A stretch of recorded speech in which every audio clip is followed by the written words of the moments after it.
ఎమ్మెల్యేలందరినీ ఇక్కడ పిలిచి రాష్ట్రంలో జరుగుతున్నటువంటి బీఆర్ఎస్ బీజేపీ చేస్తున్నటువంటి అసత్య ప్రచారాల మీద మాట్లాడుతున్నటువంటి క్రమంలో వితిందా పార్టీలో జరుగుతున్నటువంటి పరిణామాల మీద కూడా గౌరవ విప్పులు, గౌరవ ఎమ్మెల్యేలు, ఎమ్మెల్సీలు అందరం కూడా రాష్ట్ర ముఖ్యమంత్రి పైన ఎవరు మాట్లాడినా, ఎవరు తప్పుడుగా మాట్లాడినా, తప్పుడు ఆరోపణలు చేసినా రాష్ట్ర ప్రభుత్వం కాంగ్రెస్ పార్టీ కఠిన చర్యలు తీసుకోవాలని చెప్పేసి అభిప్రాయంతో గౌరవ ముఖ్యమంత్రి గారికి, పిసిసి ప్రెసిడెంట్కు మేమందరం కూడా రిపోర్ట్ చేయాలనేటువంటి అభిప్రాయంతో రావటం జరిగింది. అంటే కాంగ్రెస్ పార్టీలో ఉంటున్నటువంటి వ్యక్తులు ఈరోజు రాష్ట్ర అధినేత సీఎం నిర్ణయాన్ని తప్పుపట్టడం అంటే, ఈ నిర్ణయాన్ని తప్పుపడుతున్నటువంటి వ్యక్తులు, నిర్ణయాన్ని వ్యతిరేకిస్తున్నటువంటి వ్యక్తులు ఈ పార్టీలో ఉండే నైతిక అర్హత లేదనేటువంటి ఒక అభిప్రాయాన్ని కూడా మేము రావటం జరిగింది. అంటే చెట్టు కింద ఉండి చెట్టు కొమ్మనే నరుక్కునేటువంటి ఒక వైఖరి, దుర్మార్గమైనటువంటి వైఖరి, ఇది ప్రతిపక్షాలకు గొంతునిచ్చే వైఖరిగా మేము భావిస్తా ఉన్నాం. కొండ సురేఖ గారు క్రమశిక్షణ సంఘం ఇచ్చినటువంటి నోటీసుకు, షోకాజుకు సమాధానం ఇస్తూ నాకు సంబంధం లేదన్న, నీకు సంబంధం లేదన్నప్పుడు నీ బిడ్డ మాట్లాడిన మాటల్ని ఎందుకు ఖండించలేదు? ఎందుకు నువ్వు క్యాబినెట్ మినిస్టర్గా, క్యాబినెట్ మంత్రిగా, కలెక్టర్గా, క్యాబినెట్లో ముఖ్యమంత్రితో కలెక్టర్గా పనిచేస్తున్నటువంటి వ్యక్తులుగా ఖండించవలసినటువంటి బాధ్యత నీ పైన ఉన్నదా లేదా అని చెప్పేసి ఈ సందర్భంగా మేము అడుగుతాం. మీరు చేస్తున్నటువంటి తప్పుల్ని, మీరు అనుసరిస్తున్నటువంటి తప్పులకు, మీరు మాట్లాడుతున్నటువంటి తప్పుడు భాషకు ప్రభుత్వం, ముఖ్యమంత్రి మూల్యం చెల్లిస్తుండ్రు. కానీ మీరు మాత్రం ఆ పదవిలో ఎంజాయ్ చేస్తూ మీ ఎంటర్టైన్మెంట్లో ప్రభుత్వానికి, పార్టీని ఇబ్బంది పెట్టేటువంటి ఒక ప్రయత్నం చేస్తున్నారు అనేటువంటి విషయాన్ని ఈ సందర్భంగా మేము గుర్తు చేయదలుచుకున్నాం. కాబట్టి సమంత విషయంలో మాట్లాడినా, ఏ విషయంలో మాట్లాడినా ఎప్పుడూ మీ భాష పార్టీకి తలనొప్పిగానే ఉంది, పార్టీకి తలనొప్పి తెచ్చేటువంటి విధంగానే ఉంది, పార్టీకి నష్టదాయకంగానే ఉంది, పార్టీకి నష్టం కొని తెచ్చేటువంటి విధంగానే ఉన్నది. కాబట్టి ఈ భాష మాట్లాడుతున్న, ఈ యాక్టివిటీ ఉన్నటువంటి వ్యక్తుల పైన పార్టీ పిసిసి ప్రెసిడెంట్ గారు కానీ, ఏఐసిసి కానీ కఠినమైనటువంటి నిర్ణయాలు తీసుకోవాలనేటువంటి ఒక ఆలోచనతో మేము ఈరోజు మాట్లాడటం జరిగింది. మేమందరం కూడా ఒకటే కోరుతా ఉన్నాం, ఈ రాష్ట్రంలో కాంగ్రెస్ పార్టీని అధికారం తీసుకురావడానికి ఇక్కడ ఉన్నటువంటి ఎమ్మెల్యేలు, ఎమ్మెల్సీలు, బయట ఉన్నటువంటి మంత్రులు, అనేక మంది నాయకులతో పాటుగా చెమటోర్చినటువంటి వ్యక్తి, రక్తం ధారపోసినటువంటి వ్యక్తి ఈ రాష్ట్ర ముఖ్యమంత్రి రేవంత్ రెడ్డి గారు. వారికి తోడుగా వారి కుటుంబం కూడా, వారి బ్రదర్స్ కూడా చెమటోర్చినటువంటి విషయం తెలంగాణ సమాజానికి తెలుసు. కానీ పనిగట్టుకొని ప్రతిపక్షాలు వారిని వీక్ చేయడానికి ప్రయత్నం చేస్తాయి, ప్రతిపక్షాలు వారి మీదనే దాడి చేస్తుంటాయి. వితిన్ ద పార్టీలో ఉన్న కొంతమంది వివిధ జిల్లాలలో కావాలని ప్రభుత్వాన్ని, ముఖ్యమంత్రిని వీక్ చేసేటువంటి ఒక దుర్మార్గమైనటువంటి ఆలోచనతో పనిచేస్తూ ఉన్నారు. వారి పైన కఠినమైనటువంటి వైఖరితో, కఠినమైనటువంటి నిర్ణయాలు పార్టీలో ఉండాలని చెప్పేసి మేము పార్టీని కోరబోతా ఉన్నాం.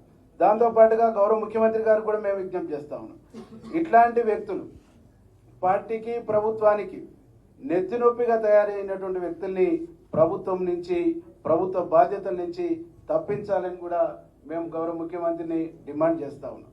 కాబట్టి ఎవరైనా పార్టీలో అంతర్గత ప్రజాస్వామ్యం ఉన్నప్పుడు పార్టీ వేదికలలో మాట్లాడుకోవాలి, సంబంధించినటువంటి వేదికలలో డిస్కషన్ చేయాలి, వారి అభిప్రాయాన్ని సంబంధించిన వేదికలలో స్వేచ్ఛగా మాట్లాడుకునేటువంటి అవకాశం ఉన్నప్పటికీ కూడా ఆ స్వేచ్ఛ మితిమీరిపోయి మైక్ దొరికితే, బదట్ల ఛాయిస్ వస్తే ఊగిపోయేటువంటి నేచరు, ఊగిపోయేటువంటి వైఖరు అది ఎవరు ప్రదర్శించినా అది పార్టీ నిబంధనలకు పార్టీ నియమాలకు విరుద్ధమైనటువంటి చర్యగా మేము భావిస్తూ గౌరవ ముఖ్యమంత్రి పైన ఎవరు అసత్యమైనటువంటి ఆరోపణలు చేసిన వితిన్ ద పార్టీలో తప్పుడు పద్ధతుల్లో మాట్లాడిన ఏకవాక్యంతో సంబంధించిన పదాలు వాడినా కానీ ఉన్నటువంటి ఎమ్మెల్యేలు ఎవరు కూడా చూస్తూ ఊరుకోము అనేటువంటి ఒక విషయాన్ని ఈ సందర్భంగా మేము గుర్తు చేస్తాం.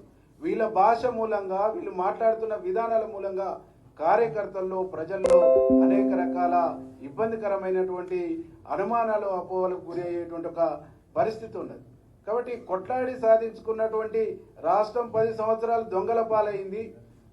ఆ దొంగల పాలైనటువంటి రాష్ట్రాన్ని దొరలు చెరబట్టినటువంటి రాష్ట్రాన్ని ఇవాళ ప్రజల పరం చేసినటువంటి ప్రజా ప్రభుత్వం ఏర్పాటు చేసినటువంటి గౌరవ ముఖ్యమంత్రి గారు ఒక విజన్తో ముందుకు పోతా ఉంటే, ఒక విజన్తో ఈ రాష్ట్రాన్ని అభివృద్ధి పదంలో తీసుకుపోతా ఉంటే ఇలా మాట్లాడే భాష కరెక్ట్ కాదని చెప్పేసి ఈ సందర్భంగా మేము గుర్తు చేస్తాం. ఒక పార్టీ సభ్యులు కానటువంటి వ్యక్తి, అనామకులైనటువంటి వ్యక్తి మా ఎమ్మెల్యేని పట్టుకొని అడ్డగోలుగా మాట్లాడటం అంటే ఇంతకంటే నీచమైనటువంటి లంపెన్ కల్చరు బహుశా ఎక్కడ ఉండదు. ఒక రాజకీయ కుటుంబం అనుకున్నప్పుడు రాజకీయ విలువల్ని పాటించాలి, రాజకీయ పద్ధతిని పాటించాలి, రాజకీయ గౌరవాన్ని కాపాడుకోవాలి. కానీ ఒక లంపెన్లాగా తాగుబోతుల్లాగా బజార్లోకి వచ్చి మాట్లాడడం అంటేనే అది బజార్ కల్చరు, బజార్ సంస్కృతి అయితే తప్ప Congress party culture, Congress party సంస్కృతి కాదు అని చెప్పేసి ఈ సందర్భంగా మేము గుర్తు చేస్తాం. గౌరవ ముఖ్యమంత్రి పైన ఇప్పటి వరకు మీరు మాట్లాడినటువంటి మాటలకు బహిరంగంగా క్షమాపణ చెప్పాలి.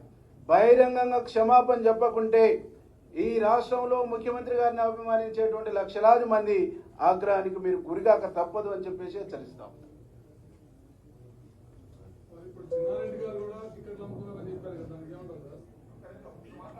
ఎవరు మాట్లాడినా, ఏ వ్యక్తి మాట్లాడినా వితిన్ ద పార్టీలో ఉన్నప్పుడు పార్టీ వేదికలలో మాట్లాడాలి. సంబంధించినటువంటి వారి బాధ్యుల కాడ చర్చించుకోవాలి. వారికి వచ్చినటువంటి అవకాశం, ఏ వేదికల అవకాశం ఇస్తే ఆ వేదికలో మాట్లాడాలి. కానీ బయట మాట్లాడటం అంటేనే అది పార్టీ నియమావళికి విరుద్ధం.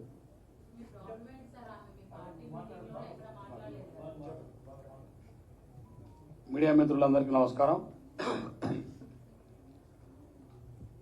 ఈ పత్రికా మీడియా సమావేశంలో పాల్గొంటున్నటువంటి విపులకు, శాసనసభ్యులకు, శాసన మండలి సభ్యులకు అందరికీ పేరు పేరున హృదయపూర్వక నమస్కారం. గత కొన్ని రోజులుగా పార్టీలో జరుగుతున్నటువంటి అంతర్గత విషయాలు, పార్టీ క్రమశిక్షణ ఉల్లంఘించిన వారిపై కఠిన చర్య తీసుకోవాలని చెప్పి మేమందరం కూడా కోరుతా ఉన్నాం. ఏకవచనం. ఎందుకంటే ఈ రాష్ట్రంలో 10 సంవత్సరాలు అనేక మంది కార్యకర్తలు వాళ్ళ కష్టార్జితం, వాళ్ళ రక్తాన్ని ధారపోసి రేవంత్ రెడ్డి గారి నాయకత్వంలో ఇవాళ కాంగ్రెస్ పార్టీ అధికారంలో తీసుకుని వచ్చినారు. పోలీస్ కేసులు, వాళ్ళ ఆస్తులు పోగొట్టుకున్నారు, వాళ్ళ ప్రాణాలు పోగొట్టుకున్న అనేక మంది కార్యకర్తలు ఇవాళ ఈ రాష్ట్రంలో కాంగ్రెస్ పార్టీని ఆ రోజు అధికారంలో తేవడానికి రేవంత్ రెడ్డి గారు పడ్డటువంటి కష్టం మీకు తెలుసు, నాకు తెలుసు, మా అందరికీ తెలుసు. వారి నాయకత్వంలో కాంగ్రెస్ పార్టీ